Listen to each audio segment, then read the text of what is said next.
Om Swastiastu. Selamat datang di kelompok 1 yang beranggotakan Dewa Kade Andi Widiantara absen 1, Kade Arta Satria Wibawa absen 9, Kade Mila Yuliantari absen 14, Kade Susilawati absen 15, Ketat Fajar Adi Luhung absen 19, Koma Ari Puspayanti absen 21, Made Eri Adniana absen 28, dan Putu Beni Pradniana absen 33. Pada video ini kami akan membahas materi tentang Chokpaste. Langsung saja kita simak videonya. Halo, perkenalkan nama saya Putu Beni Pradniana. Pada kesempatan kali ini saya akan membahas tentang pengertian dari materi Chokpaste. Langsung saja. Yang pertama, Chokpaste. Chokpaste adalah jenis kue ciptaan bangsa Prancis.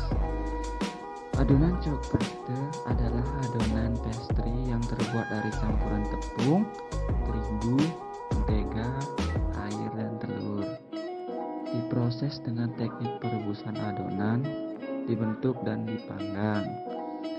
Adonan yang dihasilkan berupa adonan lembut dan mengembang. Tekstur kulit luar kue kering dan renyah, dan tekstur dalamnya empuk dan lembut. Secara prinsip, adonan Chokpaste dikembangkan oleh uap yang akan mengembangkan produk secara tepat dan membentuk lubang atau rongga yang besar di bagian tengah kue. Rongga inilah yang akan diberisikan dengan fla atau pastry cream. Demikian dari penjelasan tentang pengertian Chokpaste. Terima kasih. Perkenalkan, nama saya Dewa Kade Andi Widiantara, absen 1. Di sini saya akan membacakan fungsi Chokpaste. Chokpaste merupakan salah satu jenis pastry yang didefinisikan sebagai kue yang bertekstur lembut dan kopong bagian dalamnya yang berfungsi sebagai luaran sehingga dapat diisi dengan fla atau filling yang beraneka rasa dan macamnya. Selain diberi isian, sering juga dihias bagian atasnya, namun khusus untuk yang berbentuk panjang. Perkenalkan, nama saya Kade Mila Yuliantari, absen 14. Dan sekarang saya akan menjelaskan macam-macam dan jenis Chokpaste. Jadi, jenis Chokpaste ada dua bentuk, yaitu berbentuk lonjong dan berbentuk bundar. Sedangkan berdasarkan metode pemasakannya ada 3 jenis, yaitu dengan cara dipanggang, digoreng, dan direbus. Kemudian macam-macam Chokpaste. Chokpaste ada 8 macam. Yang pertama, Chokuts, yaitu merupakan kue kecil Chokpaste tanpa krim yang di atasnya diberi topping butiran gula. Sebelum ditabur gula, adonan Chokpaste dioles kuning telur terlebih dahulu. Kemudian yang kedua ada cream puff, yaitu merupakan Chokpaste yang diberi filling whipped cream atau pastry cream. Di atasnya dapat ditabur gula halus atau drizzle karamel. Yang ketiga ada eclairs, yaitu merupakan Chokpaste yang berbentuk panjang dengan banyak variasi filling. Filling tradisional kopi atau coklat cream, diberi topping dengan coklat glaze atau yang lainnya. Yang keempat ada religious, yaitu merupakan Chokpaste yang besar dengan di atasnya diberi Chokpaste kecil. Kemudian diberi filling dengan krim, kopi atau coklat pastry cream, dan didekor dengan buttercream. Yang kelima ada profiterole, yaitu merupakan Chokpaste yang sering dijumpai pada dessert di restoran Prancis, yang diberi filling ice cream dan topping saus coklat. Yang keenam ada Paris Brest, yaitu merupakan Chokpaste yang besar berbentuk lingkaran, di filling dengan praline cream dan topping dengan almond slice dan ditaburi gula halus. Yang ketujuh ada Saint Honor, yaitu merupakan gabungan dari Chokpaste dengan puff pastry, di mana puff pastry dijadikan alas dari Chokpaste. Chokpaste ini diberi filling dan topping dengan krim karamel dan garnish dengan whipped cream. Yang kedelapan ada Croquembouche, yaitu merupakan kue gabungan dari banyak Chokpaste yang disajikan pada acara khusus, yang disusun seperti gunung dan diberi topping dengan karamel. Sekian jenis-jenis dan macam-macam cok paste yang dapat saya sampaikan. Terima kasih.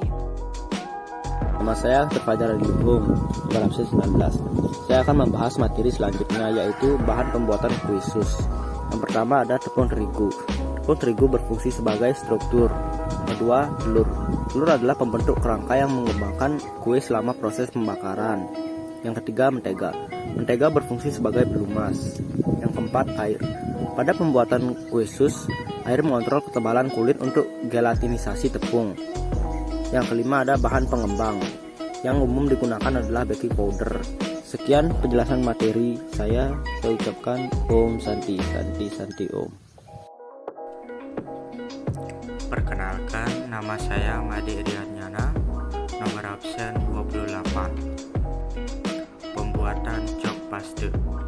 Pertama-tama, siapkan wajan anti lengket, kemudian masukkan air, susu, margarin, dan gula pasir. Masak api kecil, aduk rata hingga mendidih sebentar saja. Kecilkan api. Setelah itu, masukkan tepung terigu, aduk rata hingga adonan kalis. Matikan api, angkat adonan. Kemudian, tuangkan adonan ke wadah lain. Biarkan agak hangat, lalu masukkan telur satu persatu, mixer hingga telur rata menggunakan kocokan spiral. Masukkan adonan ke plastik segitiga dan siapkan satu plastik segitiga lain untuk tempat spuit agar spuit tidak lengket dengan adonan dan plastik tidak mudah bocor. Kemudian bentuk adonan sesuai selera. Terakhir, untuk ukuran sus sedang, panggang di rak tengah pada suhu 185 derajat Celcius, api atas bawah selama 17 menit. Turunkan ke suhu 150 derajat Celcius selama 3 menit, putar loyang, lanjut oven dengan api atas saja selama 5-7 menit hingga warna rata kecoklatan. Baik, pertama-tama saya ucapkan panganjaliumat Om Swastiastu. Perkenalkan, nama saya Kadek Susilawati. Saya akan membahas materi selanjutnya tentang hal-hal yang harus dihindari dalam pembuatan kue sus atau choks. Ada 6 kesalahan saat membuat kue sus dan harus dihindari. Jadi, 6 kesalahannya sebagai berikut. Nomor 1. Tepung tidak diayak. Ketika pembuatan kue sus, tepung haruslah diayak agar tidak terjadinya penggumpalan pada adonan. Jika tidak, adonan akan menggumpal dan hasilnya tidak maksimal. Kedua, suhu oven kurang panas. Sus membutuhkan suhu cukup panas, harus dipanggang dengan suhu 180-200 derajat Celcius. Yang ketiga, yaitu tidak memperhatikan durasi masak. Dan keempat, memasukkan telur saat adonan masih panas. Hal penting yang harus diperhatikan adalah jangan memasukkan telur ke dalam adonan yang masih panas. Itu akan membuat telur matang terlebih dahulu. Kelima, jumlah telur terlalu banyak. Memasukkan jumlah telur terlalu banyak akan menyebabkan adonan kue sus cair dan sulit dibentuk. Keenam, adonan terlalu encer. Adonan terlalu encer akan sulit mengembang dan gagal pembuatan kue sus atau choks pas. Itulah kesalahan dalam pembuatan kue sus dan harus dihindari. Hal sekecil apapun harus selalu diperhatikan dalam pembuatan kue sus tersebut agar terjadinya tidak kegagalan. Saya tutup dengan Paramesanti Om Santi Om.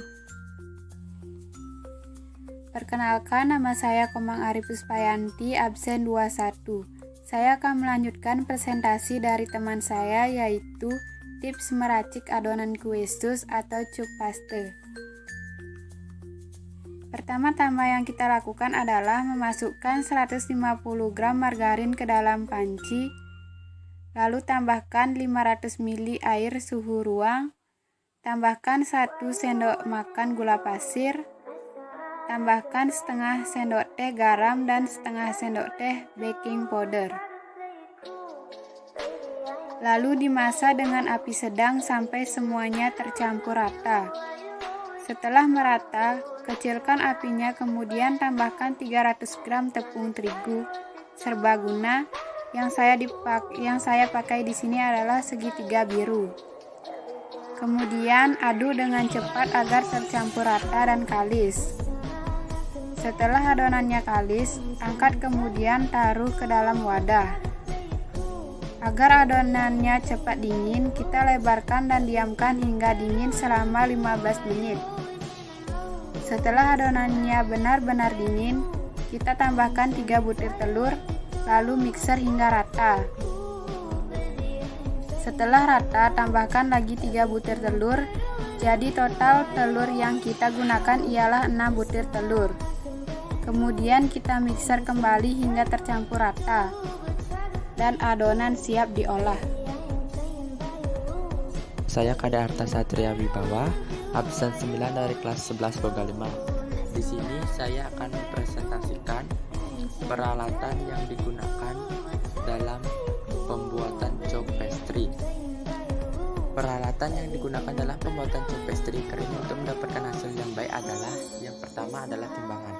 Timbangan yang digunakan dalam kondisi yang baik yaitu tepat ukurannya. Yang kedua adalah oven. Oven adalah alat yang digunakan untuk memanggang adonan cok pastry. Yang ketiga adalah panci. Panci adalah alat yang digunakan untuk merebus bahan menjadi salah satu membuat adonan rebus. Yang keempat adalah loyang. Loyang adalah tempat yang digunakan sebagai alas untuk adonan yang sudah dibentuk. Yang kelima ada kompor. Kompor adalah alat untuk pemanas yang digunakan untuk mematangkan adonan rebus. Yang keenam ada spatula. Spatula adalah sebuah alat yang berbentuk seperti sendok panjang dengan ujung atasnya datar. Yang ketujuh adalah alat-alat bantu lain, peralatan bantu yang digunakan dalam keadaan bersih dan kering. Adapun alat-alat bantu yang digunakan adalah piping bag, spuit, gunting, dan sendok. Demikian hasil presentasi saya. Jika ada kesalahan kata, saya mohon maaf. Saya tutup dengan Parama Santi. Om Santi Santi Santi Om.